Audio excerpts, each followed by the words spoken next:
കർത്താവിൻ്റെ അതിപരിശുദ്ധ നാമം ഈ പ്രഭാതത്തിലും മഹത്വപ്പെടുമാറാകട്ടെ. എല്ലാ സഹോദരങ്ങൾക്കും വേഗം വരുന്ന യേശു ക്രിസ്തുവിൻ്റെ അനുഗ്രഹീത നാമത്തിൽ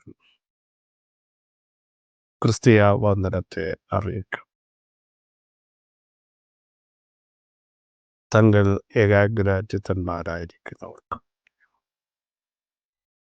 അവിടുത്തെ കണ്ണുകൾ നോക്കിക്കൊണ്ടിരിക്കുക. ദൈവത്തിങ്കലേക്ക് ആര് കണ്ണുകൾ ഉയർത്തുമോ അവരെ അവിടുന്ന് തള്ളിക്കളയുകയില്ല. അവങ്കിലേക്ക് നോക്കിയവർ പ്രകാശിത്തായി. നോക്കേണ്ടവനെ നോക്കൂ, അറിയേണ്ടവനെ അറിയേണ്ടതുപോലെ അറിയൂ. വിശുദ്ധ കൈകൾ ഉയർത്തി പ്രാർത്ഥിക്കൂ, മുട്ടുമടക്കൂ. ഒരിക്കലും ലജ്ജിച്ചു പോകാൻ എൻ്റെ ദൈവം അനുവദിക്കില്ല. അപമാനത്തെയും മാന്യതയാക്കാൻ ദൈവത്തിന് കഴിയും. ചോദ്യങ്ങളെ ഉത്തരമാക്കാൻ അവിടുത്തെ കഴിയും. സകല പ്രശ്നങ്ങളുടെ ഉത്തരം നമ്മുടെ കർത്താവാണ്. ആരും അടയ്ക്കാതെ ഉടൻ തുറക്കുന്ന യഹൂദഗോത്രത്തിലെ സിംഹവും ദാവീദിന്റെ പേരുമായി ഇന്നും നമ്മോട് കൂടെയുണ്ട്. ആർക്കും തുറക്കാൻ പറ്റാത്ത വാതിൽ. ഞാൻ വാതിലാകുന്നു എന്ന് പറഞ്ഞ് അതിനകത്തുടർന്ന് പ്രവേശിക്കുക.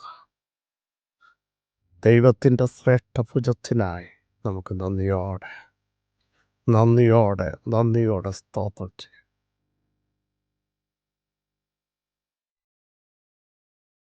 ദൈവകൃപയിൽ നമുക്ക് ശരണപ്പെടാം. അവരും അധികം നല്ലതിനെ സ്വർഗീയമായതിനകത്തേക്ക് അപേക്ഷിച്ചു. ആകയാൽ ദൈവം അവരുടെ ദൈവമെന്ന് വിളിക്കപ്പെടാൻ ലജ്ജിക്കുന്നില്ല. പ്രിയ സഹോദരങ്ങളെ, ദൈവം നമ്മുടെ ദൈവമാണ്. ഈ ദൈവം എന്നും എന്നേക്കും എൻ്റെ ദൈവം. ഒരു ദിവസത്തേക്കല്ല വിളിച്ചത്, ജീവപര്യന്തം വഴി നടത്താൻ ശക്തൻ. പൗലോസിന്റെ ഭാഷയിൽ പറഞ്ഞാൽ ആ ദിവസം വരെ കാക്കാൻ ശക്തനെന്ന് ഞാൻ ഉറച്ചിരിക്കും. അതുകൊണ്ടാണ് പ്രതികൂലങ്ങൾ വന്നപ്പോൾ, പ്രശ്നങ്ങൾ വന്നപ്പോൾ, പ്രതിസന്ധിയുടെ ആഴങ്ങൾ രൂക്ഷമായപ്പോഴും പതറാതെ ദൈവത്തിന് സ്തോത്രം ചെയ്ത കർത്താവായ യേശു ക്രിസ്തു മുഖാന്തരം ഞങ്ങൾക്ക് ജയം നൽകുന്ന ദൈവത്തിന് സ്തോത്രം എന്ന് വിളിച്ചു പറഞ്ഞത്. ഇതിനെല്ലാം ഞാൻ ക്രിസ്തു മുഖാന്തരം പൂർണ്ണ ജയം പ്രാപിച്ചിരിക്കുന്നു എന്ന് പറഞ്ഞത് ആരെയാ വിശ്വസിച്ചിരിക്കുന്നത് എന്ന് വ്യക്തമായിട്ട് അറിയാം. ഇട്ടേച്ചു പോകുന്നവനെയല്ല. ഇതൊന്നും മാറിപ്പോകാനല്ല താൻ, അതിനൊക്കെ ജയിക്കാൻ, അതിനെ ഫേസ് ചെയ്യാൻ കരുത്ത് നൽകുന്ന ദൈവം, കൃപ നൽകുന്ന ദൈവം, ശക്തി പകരുന്ന ദൈവം. മനസ്സ് പറഞ്ഞതുപോലെ ശക്തനാക്കുന്നവൻ മുഖാന്തരം ഞാൻ സകലത്തിലും മതിയാകും. ഇന്നും ഏതൊക്കെ വിഷയങ്ങളുടെ നടുവിലൂടെ പോയാലും അതിനെ തരണം ചെയ്യാനുള്ള കൃപ, ദൈവ സാന്നിധ്യം അവിടുന്ന് നമ്മുടെ മേൽ വെളിപ്പെടുത്തും.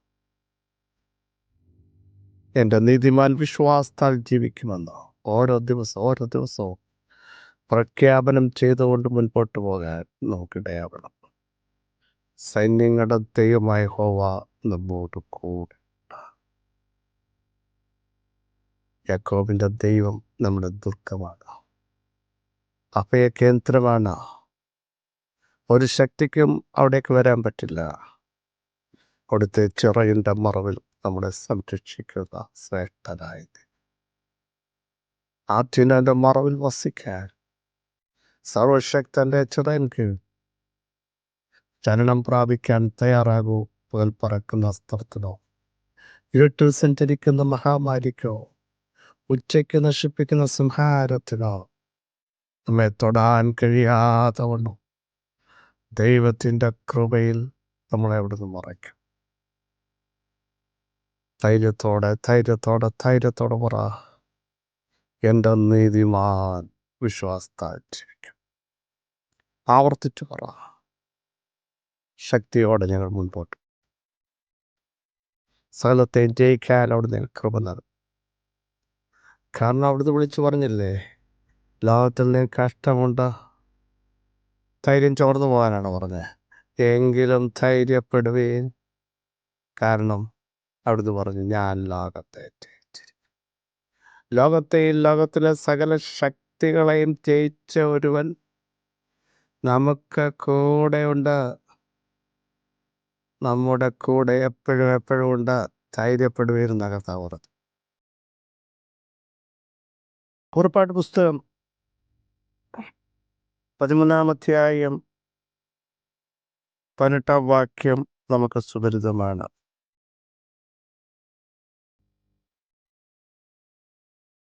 ചെങ്കടലിനരികെയുള്ള മരുഭൂമിയിൽ കൂടെ ദൈവം ജനത്തെ ചുറ്റി നടത്തി. ഇസ്രായേൽ മക്കൾ മുസ്ലിം ദേശത്ത് നിന്ന് യുദ്ധ സന്നദ്ധരായി പുറപ്പെട്ടു. ദൈവം തൻ്റെ ജനത്തെ ചുറ്റി നടത്തിച്ചു. ഈ ചുറ്റി നടത്തിക്കുന്നത് എല്ലാവർക്കും ഇഷ്ടമല്ല, ചുറ്റുന്നത്. പക്ഷെ ചുറ്റുന്നതിൻ്റെ പിന്നിൽ നിന്നെ ശക്തീകരിക്കാൻ, യുദ്ധസന്നദ്ധരാക്കാൻ, യുദ്ധം അഭ്യസിച്ചിട്ടില്ലാത്ത തൻ്റെ ജനത്തെ യുദ്ധം അഭ്യസിപ്പിക്കാൻ ദൈവം ചില ശക്തികളെ മുമ്പിൽ വെച്ചു എന്ന ന്യായാധിപന്മാരുടെ പുസ്തകം 3-ാം അധ്യായത്തിൽ വായിക്കും. അപ്പോൾ ദൈവം ചുറ്റി നടത്തിക്കുന്നതും ചിലത് വൈകുന്നതും ചില ശോധനയിലൂടെ പോകുന്നതും തകർത്ത് കളയാനല്ല, യുദ്ധസന്നദ്ധരായി ശക്തിയോടെ നിൽക്കാൻ, ഭയമില്ലാതെ ചിലതിനെ ഫേസ് ചെയ്യാൻ, കരുത്തോടെ നേരിടാൻ, ചവിട്ടി മതിക്കാൻ, കടത്തിവിടില്ലെന്ന് വാദിക്കുന്ന ശക്തിയുടെ നടുവിൽ കൂടെ ആത്മശക്തിയോടെ കടന്നു പോകാനാണ് ചുറ്റി നടത്തുന്നത്. ജീവിതത്തിൽ ചില ചുറ്റലുകൾ വരുമ്പോൾ ഓർത്തോണം, ദൈവം സഹോദരങ്ങളെ തള്ളിക്കളഞ്ഞതല്ല, മാറിപ്പോയതല്ല. നമ്മുടെ കരത്തെ ബലപ്പെടുത്തി, നമ്മുടെ ആദരത്തിനകത്ത് അഭിഷേകത്തിൻ്റെ ശക്തി പകർന്ന, ആത്മാവിൽ ചിലതിനെ ചാവിട്ടി മതിച്ച് ഉണർത്തിക്കൊണ്ട് നമ്മെ ബലത്തോടെ നിർത്താൻ അവിടത്തേക്ക് പദ്ധതിയുണ്ട്. എന്തുകൊണ്ടാണ് ദൈവം ചുറ്റിച്ച് നടത്തി? 17-ാം വാക്യം ശ്രദ്ധിക്കൂ. ഫറവോൻ ജനത്തെ വിട്ടയച്ച ശേഷം ഫെലിസ്ത്യർ ദേശത്തു കൂടിയുള്ള വഴി അടുത്തു എന്ന് വരികിലും ജനം യുദ്ധം കാണുമ്പോൾ പക്ഷേ ഭയന്ന് മിസ്രയീമിലേക്ക് മടങ്ങിപ്പോകും എന്ന് വെച്ച് ദൈവം അവരെ അതിലേക്ക് കൊണ്ടുപോയില്ല. നേരത്തെ വാഗ്ദത്ത ദേശത്ത് എത്താമായിരുന്നു. പക്ഷേ ഇവിടെ വായിച്ച നിങ്ങൾ ശ്രദ്ധിക്കൂ, ഫെലിസ്ത്യർ ദേശത്തുകൂടെയുള്ള വഴി അടുത്താണ്.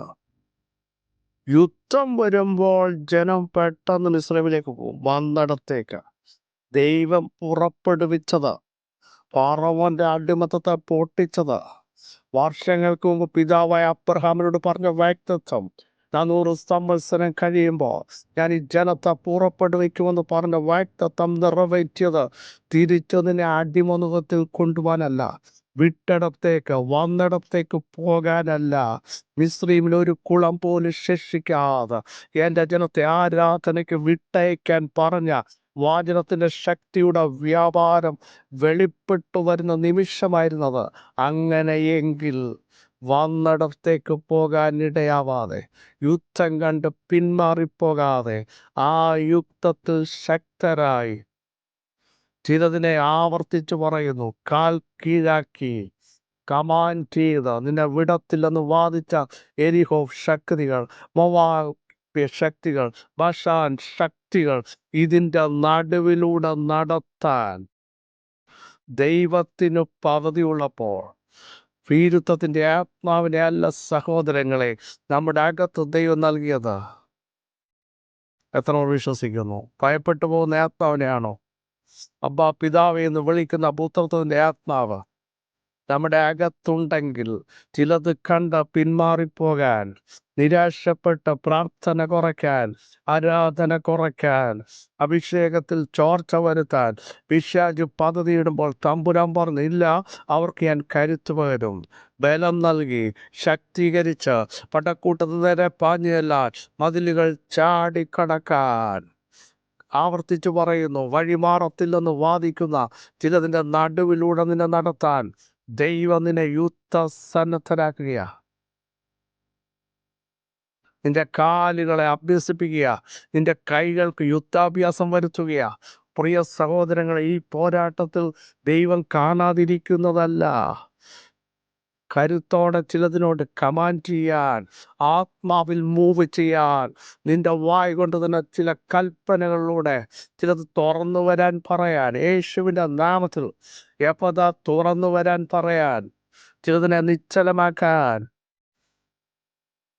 ദൈവസാന്നിധ്യം ഇന്ന് പകൽ വ്യാപരിക്കുക. യേശുവിൻ്റെ നാമത്തിൽ, യേശുവിൻ്റെ നാമത്തിൽ ചുറ്റിച്ചു നടത്തി ജീവിതത്തിൽ വരുന്ന ചില ചുറ്റലുകൾ കണ്ട് ഭയപ്പെടുന്ന ആരോടൊക്കെയോ ദൈവാത്മാവ് പറയുന്നു, ചില മതിലുകൾ ഇടിയാൻ പോയി, യെരിഹോവിൻ്റെ ശക്തികൾ ഇടിയാൻ പോയി. അതാ 7-ാം ദിവസം 7 പ്രാവശ്യം ചുറ്റിച്ചു എന്ന് പറയുമ്പോൾ, ചുറ്റല് കൂടുമ്പോൾ ഓർത്തണം, അതുവരെ തടസ്സമായി നിന്നത് തകരാൻ പോവുക. യേശുവിൻ്റെ നാമത്തിൽ വിടുതൽ വ്യാപരിക്കുന്നു, സൗഖ്യം വ്യാപരിക്കുന്നു, ദൈവപ്രവൃത്തി വരുന്നു, ഭയങ്ങൾ മാറുന്നു, ധൈര്യത്തെ ചോർത്തിക്കളയുന്ന ദുഷ്ടശക്തികൾ തകരുകയാണ്.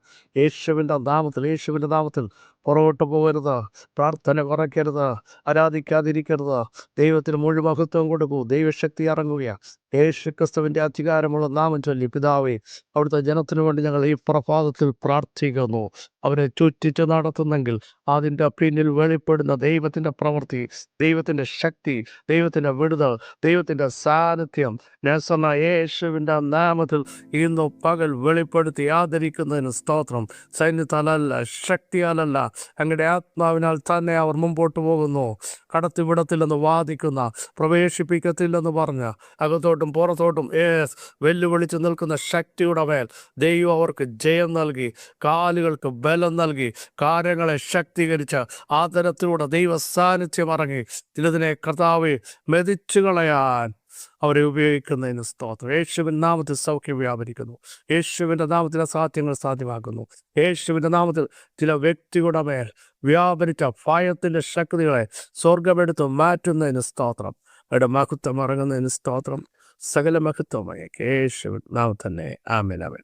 ക്രിസ്തു വാത്സല്യ സഹോദരങ്ങളെ, ചുറ്റിച്ച് നടത്തുന്നത് തകർക്കാനല്ല, ദൈവത്തിൻ്റെ പ്രവർത്തിക്കായി ശക്തീകരിക്കാൻ, ബലത്തോടെ നിൽക്കാൻ, അനേകരെ ഉറപ്പിക്കാൻ, കരുത്തോടെ മുൻപോട്ട് പോകാനാണ് ഈ വചനങ്ങൾ. അതിനോട് സഹായിക്കട്ടെ. ക്രിസ്തുവിൽ നിങ്ങളുടെ സഹോദരൻ